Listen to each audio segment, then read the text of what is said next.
Olá, tudo bem? Sejam bem-vindos a mais uma aula de Química do Cursinho Pré-ENEM da Universidade Federal do Estado de Rondônia, o Vem para Unir. Eu me chamo Gleidson e hoje falaremos sobre a regra do octeto e a ligação iônica. Vamos iniciar então relembrando alguns conceitos vistos nas aulas passadas, né?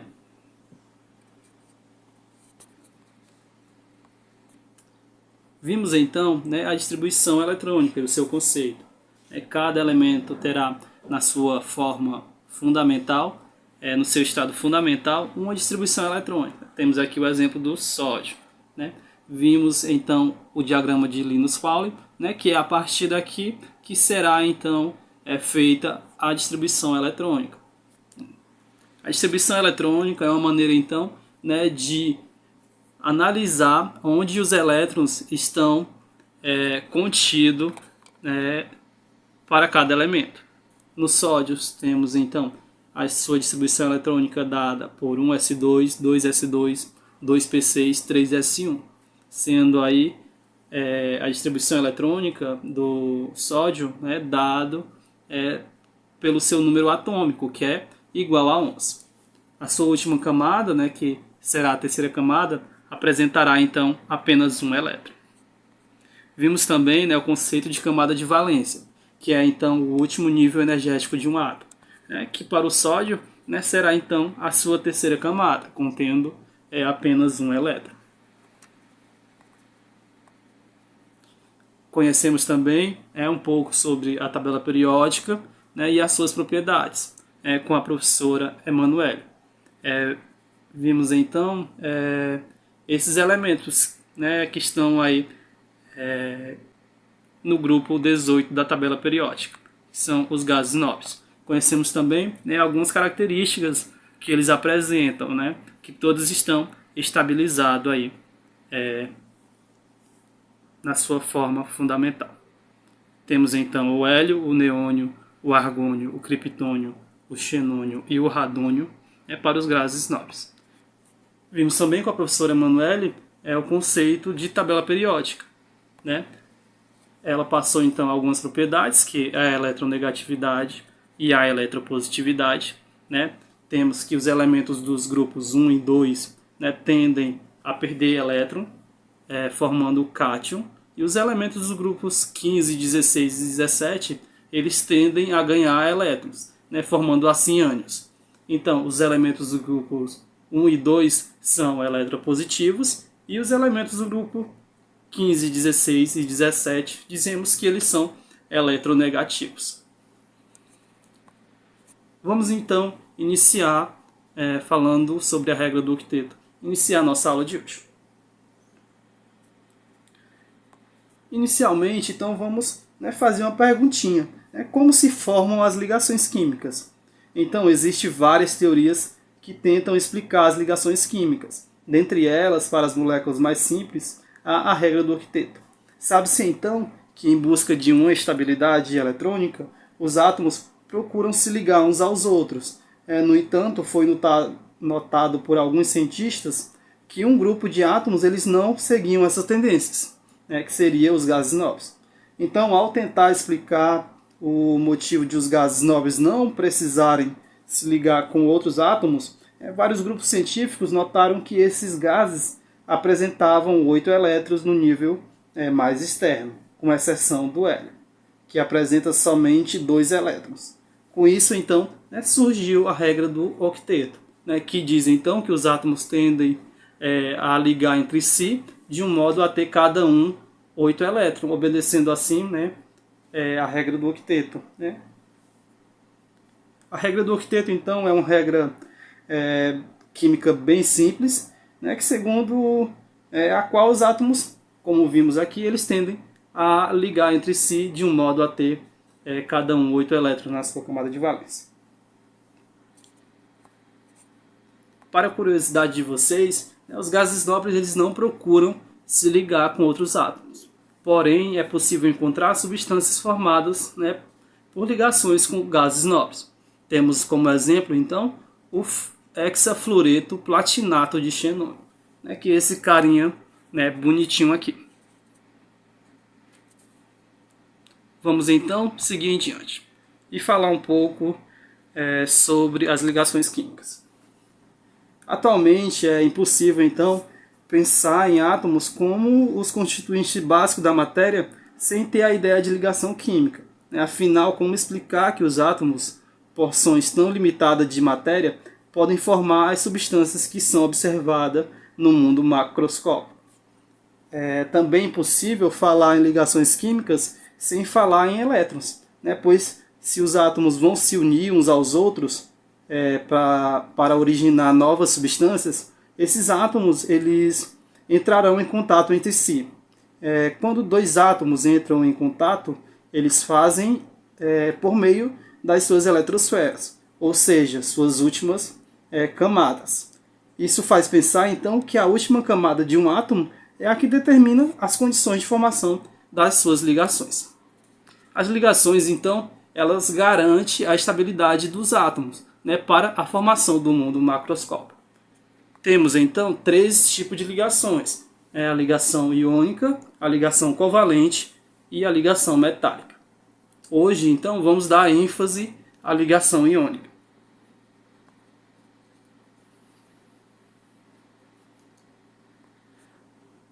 A ligação iônica ou eletrovalente é uma ligação química que ocorre na presença de íons.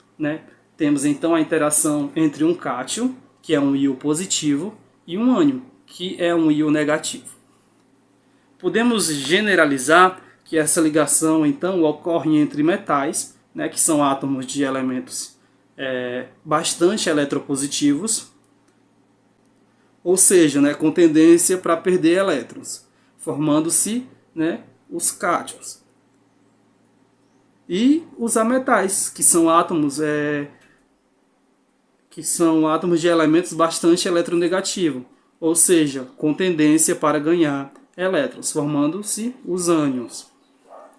A ligação então iônica ela ocorre entre metais e não metais e entre metais e hidrogênio.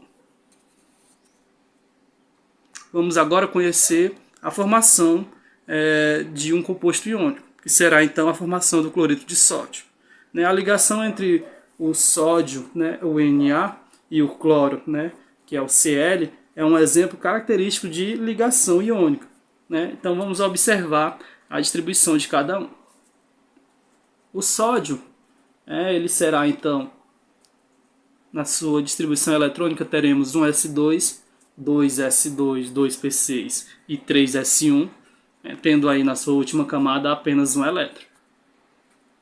O caso do cloro, temos aqui 1S2, 2S2, 2P6, 3S2 e 3P5, tendo o cloro na sua última camada, na sua camada de valência, 7 elétrons. Então, analisando os conhecimentos que adquirimos até aqui, para o sódio é importante então ele perder esse elétron, para ficar estabilizado aí com a sua última camada, passando a ser a camada 2, que vai estar estabilizada aí com 8 elétrons. Para o cloro, ele precisa então ganhar um elétron para se estabilizar. Então é exatamente isso que vai acontecer.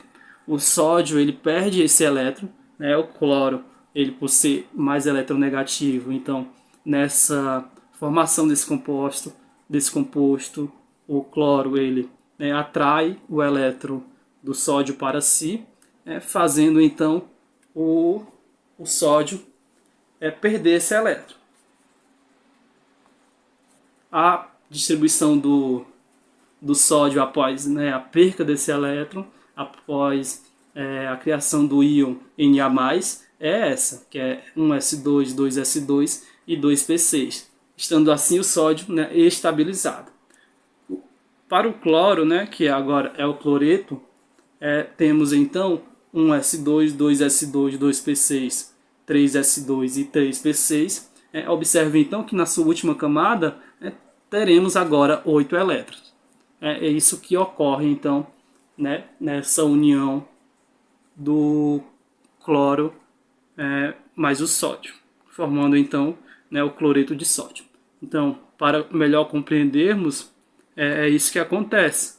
O sódio, ele, ao se ligar, ele perde esse elétron, né, que é capturado pelo cloro por ser mais eletronegativo, que formam então o composto cloreto de sódio, que é o nosso sal de cozinha. Vamos para mais um exemplo, que agora é o fluoreto de cálcio. O cálcio ele apresenta então como número atômico 20. Então a sua distribuição será em torno desses 20 elétrons aí. Temos então que para o cálcio a sua distribuição eletrônica se dá por um S2, 2S2, 2P6, 3S2, 3P6 e 4S2, tendo aí o cálcio na sua última camada, na sua camada de valência, 2 elétrons. O flúor terá um número atômico igual a 9, então a sua distribuição ela irá ser distribuída aí em 9 elétrons, tendo assim um S2, 2S2 e 2P5. Na sua última camada, vemos aqui que o flúor tem apenas 7 elétrons. Então, para o cálcio, é importante perder esses 2 elétrons, para ficar estabilizado com a sua última camada, a sua camada mais externa sendo a terceira camada, que estará com 8 elétrons. O que acontece então é que o cálcio irá perder esses 2 elétrons e a sua distribuição eletrônica vai parar na terceira camada, tendo aí um S2, 2S2, 2P6, 3S2 e 3P6, e o flúor agora vai ficar estabilizado, terá então 8 elétrons na sua última camada, como vemos aqui. Para a formação desse composto, iremos então precisar de 2 flúor, para um cálcio, já que o cálcio ele pode perder, ele vai perder 2 elétrons, então precisaremos de 2 flúor. Cada um recebe 1 elétron do cálcio. Então, por isso que esse composto, é isso que ocorre. A perca, então, quando o cálcio ele se liga ao flúor, o flúor, por ser mais eletronegativo, ele irá capturar esse elétron do cálcio, precisando aí, de 2 flúor para uma molécula de cálcio.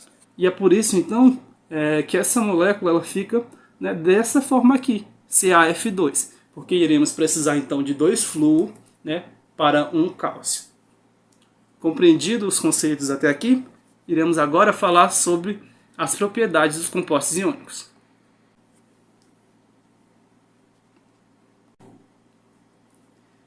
A imensa diversidade de substâncias que existe na natureza deve-se então à capacidade de combinação dos átomos de um mesmo elemento ou de elementos diferentes.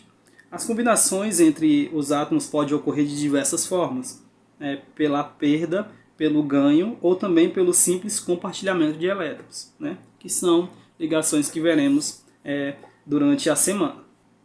As propriedades, então, dos compostos iônicos estão relacionadas com as interações entre os átomos que formam essas substâncias. Teremos, então, como primeira propriedade dos compostos iônicos, a condutividade elétrica. Ela só irá acontecer em soluções aquosas ou no estado líquido para esses compostos. Isso por quê?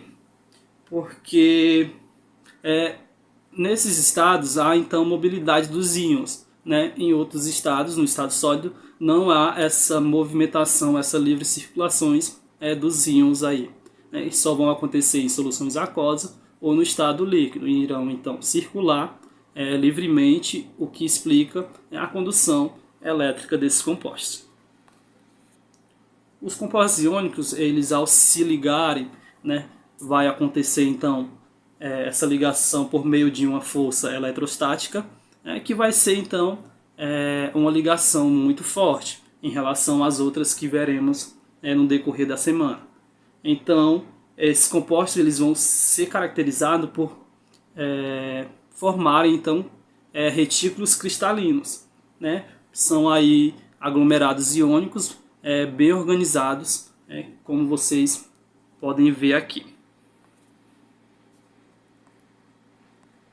Teremos então que no estado em temperatura ambiente, o seu estado físico ele será sólido. Isso devido então da formação desse retículo cristalino. Por se tratar então de uma ligação bem forte, serão formados retículos cristalinos que serão responsáveis aí por os compostos iônicos serem sólidos na temperatura ambiente. Temos também que, em geral, a maioria deles são solúveis em água. Isso porque os compostos iônicos eles são considerados compostos polares, assim como a água também é considerado um composto polar.